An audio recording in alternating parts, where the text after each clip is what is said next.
Assalamualaikum warahmatullahi wabarakatuh. Saya Zaki Astriani Ditya akan mempresentasikan materi saya tentang masa setelah kenabian. Yang pertama, pengertian Khulafaur Rasyidin. Khulafaur Rasyidin berarti pengganti-pengganti rasul yang cendekiawan. Adapun pencetus nama Al-Khulafaur Rasyidin ini adalah orang-orang muslim yang paling dekat dengan rasul setelah wafatnya rasul. Mengapa demikian? Karena mereka merupakan 4 tokoh yang selalu menampingi rasul ketika menjalankan tugasnya dan selama rasul memimpin. Khulafaur Rasyidin merupakan pemimpin umat Islam dari setelah Nabi wafat. Mereka merupakan pemimpin yang dipilih langsung oleh para sahabat Nabi melalui mekanisme yang secara demokratis. Siapa yang terpilih, maka sahabat Nabi akan mengucapkan sumpah setia pada calon terpilih tersebut. Ada 2 cara pemilihan. Yang pertama, musyawarah oleh para sahabat. Yang kedua, penunjukan khalifah sebelumnya.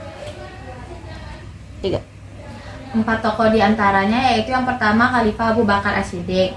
Ketika Nabi Muhammad wafat, Nabi tidak meninggalkan wasiat tentang siapa yang akan menggantikan beliau sebagai pemimpin politik umat Islam setelah beliau wafat.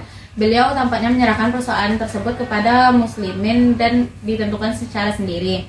Karena itulah tidak lama setelah beliau wafat dan jenazah belum dimakamkan, sejumlah tokoh Muhajirin dan Ansar berkumpul di balai kota Bani Sa'idah, Madinah. Mereka mengusulkan siapa yang akan dipilih menjadi pemimpin. Karena semangat ukhuwah Islam yang tinggi, akhirnya Abu Bakar terpilih. Masa pemerintahan Abu Bakar banyak diguncang oleh pemberontakan orang-orang murtad, yaitu yang mengaku-ngaku sebagai nabi dan yang enggan membayar zakat. Karena hal inilah khalifah lebih memusatkan perhatiannya memerangi para pemberontak, maka dikirimlah pasukan untuk memerangi para pemberontak ke Yamamah. Nah, dilihat dari masa pendidikannya, pada masa pemerintahan Abu Bakar tidak beda dengan masa pendidikan pada Nabi Muhammad. Abu Bakar menjadi khalifah hanya 2 tahun. Pada tahun 634 Masehi ia meninggal dunia. Selain menyelesaikan masalah-masalah yang terjadi dalam tubuh umat Islam, Abu Bakar juga menyumbangkan wilayah keluar Arab. Dalam kepemimpinannya, Abu Bakar melaksanakan kekuasaannya sebagaimana pada masa Rasulullah, bersifat sentral. Kekuatan legislatif, eksekutif, dan yudikatif terpusat di tangan khalifah. Meskipun demikian, khalifah juga melaksanakan hukum. Di balik itu, Abu Bakar juga sering. Yang kedua, Umar bin Khattab. Umar bin Khattab merupakan khalifah kedua yang dinobatkan sebagai khalifah pertama yang sekaligus memangku jabatan panglima tertinggi pasukan Islam dengan gelar khusus Amir al-Mukminin, artinya panglima orang-orang beriman.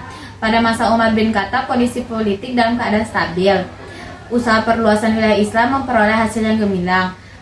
Wilayah Islam pada masa Umar bin Khattab meliputi Semenanjung, Arabia, Palestina, Syiah, Irak, Persia, dan Mesir. Pada hari Rabu bulan Zulhijjah tahun 23 Hijrah, Umar bin Khattab wafat. Beliau ditikam ketika sedang melakukan salat subuh oleh seorang majusi yang bernama Abu Lu'lu'ah, budak milik Al-Mughirah bin Syu'bah. Diduga ia mendapat perintah dari kalangan majusi. Umar bin Khattab dimakamkan di samping Nabi Muhammad dan Abu Bakar As-Siddiq. Beliau wafat dalam usia 63 tahun.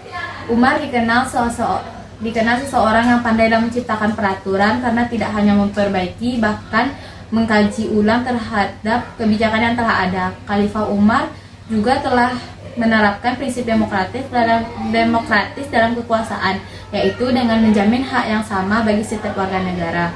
Khalifah Umar terkenal seorang yang sederhana, bahkan ia membiarkan tanah dari negeri jajahan untuk dikelola oleh pemiliknya, bahkan melarang kaum muslimin memilikinya. Sedangkan para prajurit menerima tunjangan dari Baitul Mal, yaitu dihasilkan dari pajak. Tokoh ketiga yaitu Khalifah Utsman bin Affan. Khalifah ini merupakan masa pemerintahan yang terpanjang dari semua Khulafaur Rasyidin, yaitu 12 tahun. Tetapi sejarah mencatat tidak seluruh masa kekuasaannya menjadi saat yang baik dan sukses bagi beliau. Para pencatat sejarah membagi masa pemerintahan Utsman bin Affan menjadi 2 periode. 6 tahun pertama merupakan masa pemerintahan yang baik, 6 tahun selanjutnya merupakan masa pemerintahan yang terburuk. Salah satu faktor yang menyebabkan banyak rakyat kecewa terhadap kepemimpinan Utsman yaitu kebijaksanaannya mengangkat keluarga dalam kedudukan tinggi. Yang terpenting diantaranya adalah Marwan bin Hakam. Dialah pada dasarnya yang menjalankan pemerintahan, sedangkan Utsman hanya menyandang gelar khalifah. Meskipun demikian, tidak berarti bahwa pada masanya kota-kota. Dia juga membangun jalan-jalan, jembatan, masjid, dan memperluas masjid di Madinah. Prestasi yang penting bagi Khalifah Utsman bin Affan yaitu membukukan Al-Quran. Situasi politik, dilihat dari situasi politik pada masa pemerintahan Utsman bin Affan semakin mencekam dan timbul pemberontakan yang mengakibatkan terbunuhnya Utsman. Utsman akhirnya wafat dengan syahid pada hari Jumat ketika para pemberontak berhasil masuki rumahnya dan membunuhnya saat membaca Al-Quran, persis seperti yang disampaikan Rasulullah perihal kematian Utsman yang syahid nantinya. Beliau dimakamkan di perkuburan Baqi di Madinah. Khalifah selanjutnya yaitu Khalifah Ali bin Abi Thalib. Peristiwa pembunuhan Utsman mengakibatkan kegentingan di seluruh dunia Islam yang waktu itu sudah membentang sampai ke Persia hingga Afrika Utara. Pemberontakan yang waktu itu menguasai Madinah tidak mempunyai pilihan lain selain Ali bin Abi Thalib menjadi khalifah. Awalnya Ali menolak, tetapi Zubair bin Awan dan Talha bin Ubaidillah memaksa beliau sehingga akhirnya Ali menerima baiat mereka, menjadikan Ali satu-satunya khalifah yang dibaiat secara massal karena khalifah sebelumnya dipilih melalui cara yang berbeda-beda. Ali memerintah hanya selama 6 tahun. Selama pemerintahannya banyak menghadapi berbagai pergolakan. Tidak ada masa pemerintahannya sedikit pun yang dikatakan stabil. Persoalan pertama yang dihadapi Ali adalah pemberontakan yang dilakukan oleh Talha, Zubair, dan Aisyah. Alasan mereka, Ali tidak mau menghukum para pembunuh Utsman dan mereka menuntut bela terhadap darah Utsman yang telah ditumpah secara zalim.